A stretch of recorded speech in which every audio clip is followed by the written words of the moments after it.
Kaya nakakabis na lang natin masala na ako. Ang kapatid ko nag-cellphone agad din. Ito. Wait lang.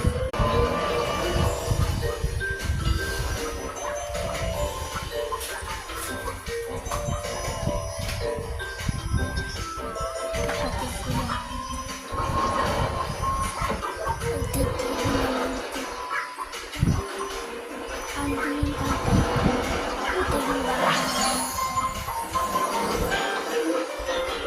Yan yung bahay-bahay ng kapatid ko na nag-cellphone na rin.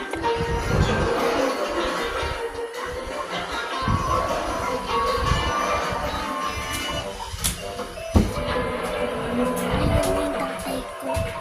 Tapos yung nanay ko naman nasa work. Yan si Papa, puro cellphone, dumidede, ang laki. Dede pa talaga.